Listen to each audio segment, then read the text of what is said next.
उल्लासित महाराज दशरथ ने शीघ्रातिशीघ्र राजकार्यों को संपन्न किया और राम के राजतिलक का शुभ समाचार सुनाने के लिए अपनी सबसे प्रिय रानी कैकेयी के महल में पहुंचे। कैकेयी को अपने महल में न पाकर राजा दशरथ ने उसके विषय में एक दासी से पूछा। दासी से ज्ञात हुआ कि रुष्ट होकर महारानी कैकेयी कोपभवन में गई हैं। महाराज चिंतित हो गए। उन्होंने कोपभवन में जाकर देखा कि उनकी प्राणप्रिया मलिन वस्त्र धारण किए, केश बिखराए, भूमि पर अस्त व्यस्त पड़ी है।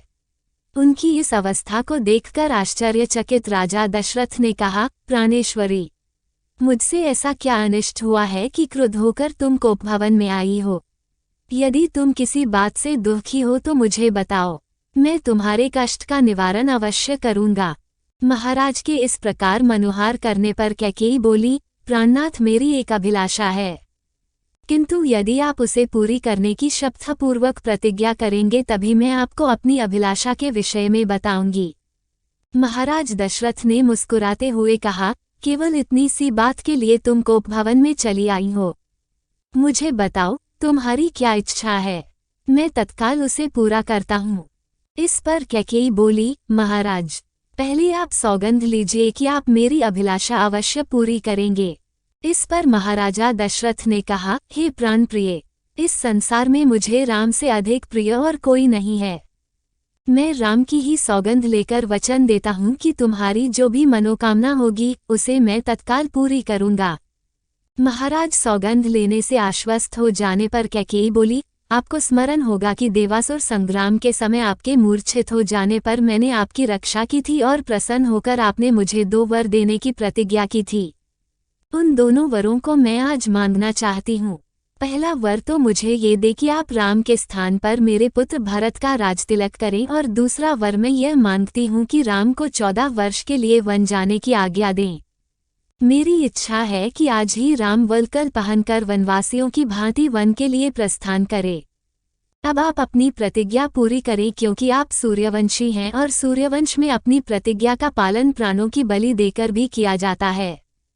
कैकेयी के इन वचनों को सुनकर राजा दशरथ का हृदय चूर चूर हो गया। उन्हें असह्य पीड़ा हुई और वे मूर्छित होकर गिर पड़े। कुछ काल बाद जब उनकी मूर्छा भंग हुई तो वे क्रोध और वेदना से कांपते हुए बोले, रे कुलघातिनी, न जाने मुझसे ऐसा कौन सा अपराध हुआ है जिसका तूने इतना भयंकर प्रतिशोध लिया है। पतिते, नीच, राम तो तुझ पर कौशल्या से भी अधिक श्रद्धा रखता है, फिर भी तू उसका जीवन नष्ट करने के लिए कटिबद्ध हो गई है। प्रजा को अत्यंत प्रिय राम को बिना किसी अपराध के मैं भला कैसे निर्वासित कर सकता हूँ? तू अच्छी तरह से जानती है कि मैं अपने प्राण त्याग सकता हूँ, किंतु राम का वियोग नहीं सह सकता। मैं तुझसे विनती करता हूँ कि राम के वनवास की बात के बदले तू कुछ और मांग ले। मैं तुझे विश्वास दिलाता हूँ कि मैं तेरी मांग अवश्य पूरी करूँगा।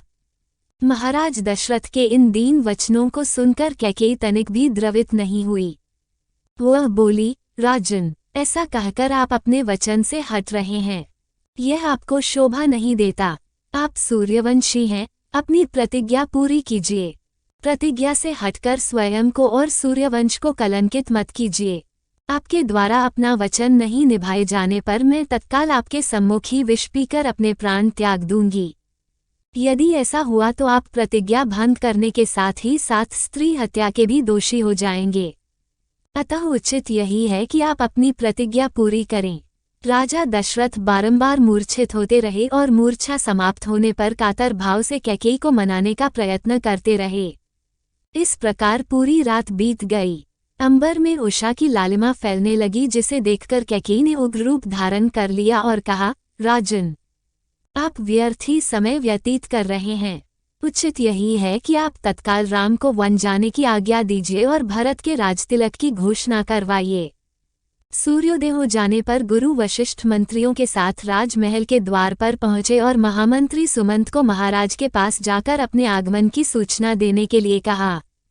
कैकेयी एवं दशरथ के संवाद से अनजान सुमंत ने महाराज के पास जाकर कहा, हे राजाधिराज, रात्रि का समापन हो गया है और गुरु वशिष्ठ का आगमन भी हो चुका है, अतः आप शय्या त्याग कर गुरु वशिष्ठ के पास चलिए। सुमंत के इन वचनों को सुनकर महाराज दशरथ को पुनः असह्य वेदना का अनुभव हुआ तथा वे फिर से मूर्छित हो गए। उनकी इस प्रकार मूर्छित होने पर कुटिल कैकेयी बोली, हे महामंत्री, अपने प्रिय पुत्र के राज्याभिषेक के उल्लास के कारण महाराज रात भर सो नहीं सके हैं। उन्हें अभी अभी ही तंद्रा आई है। महाराज निद्रा से जागते ही राम को कुछ आवश्यक निर्देश देना चाहते हैं। तुम शीघ्र जाकर राम को यहीं बुला लाओ। कैकेयी के आदेशानुसार सुमंत रामचंद्र को उनके महल से बुला लाए। रामायण के सभी भाग सुनने के लिए हमारे चैनल को सब्सक्राइब करें।